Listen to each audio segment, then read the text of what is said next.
क्या कभी तुम्हें महसूस हुआ है कि कोई तुम्हारे जीवन से जाए, पर उसके जाने के बाद भी वह तुम्हारे हर विचार में बसी रहे?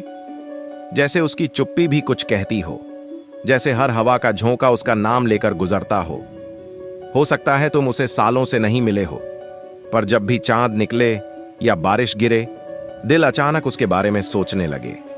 यह कोई साधारण बात नहीं है, यह आत्मा का जुड़ाव है।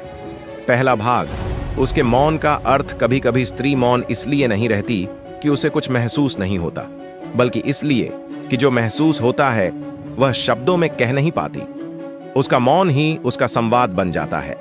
वह चाहती है सब कह दे, लेकिन जानती है कि तुम्हें बांधना नहीं है, तुम्हें मुक्त करना है। इसलिए वह चुप रहकर भी तुम्हारे भीतर अपनी उपस्थिति छोड़ जाती है।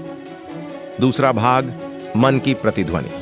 जब तुम किसी को बार बार सोचते हो और अचानक उसके नाम की झलक सामने आ जाए, कोई पुराना गीत वही समय पर बज उठे, यह संकेत है कि तुम दोनों के बीच मानसिक संवाद चल रहा है।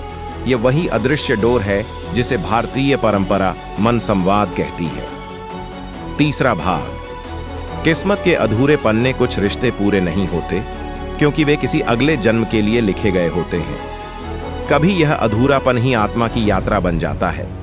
वह स्त्री शायद तुम्हें प्रेम का नहीं, संयम का अर्थ सिखाने आई थी, ताकि जब कोई और तुम्हारे जीवन में आए तुम यह समझ सको कि मौन भी प्रेम का रूप होता है। चौथा भाग, क्या वह भी महसूस करती है? कभी कभी उसका मौन तुम्हारे भीतर हलचल पैदा करता है, क्योंकि वह भी उसी तरंग पर सोच रही होती है। इतना ही नहीं, तुम्हारे सपनों में आना, सोशल मीडिया पर बिना बातचीत के बस देखना, या अचानक उसका नाम किसी और की जुबान से सुनना, यह सब बताता है कि वह भी तुम्हारे विचारों से जुड़ी है। पांचवां भाग, अब क्या करना चाहिए? अगर कोई स्त्री तुम्हारे मन में है लेकिन जीवन में नहीं, तो उसे दोष नहीं, आशीर्वाद दो। वह तुम्हारे जीवन का अध्याय थी, पूरी किताब नहीं। सुना है, जब हम प्रेम से किसी को जाने देते हैं तो वह प्रेम ब्रह्मांड में घूमकर किसी नई ऊर्जा में बदल जाता है। उसी ऊर्जा से तुम्हें नई दिशा मिलती है। उसका मौन एक प्रश्न नहीं, एक उत्तर है। उत्तर यह कि प्रेम हमेशा शब्दों में नहीं, अनुभवों में जिया जाता है। और कभी कभी कोई स्त्री मौन रहकर तुम्हारे भीतर की रोशनी जगा जाती है।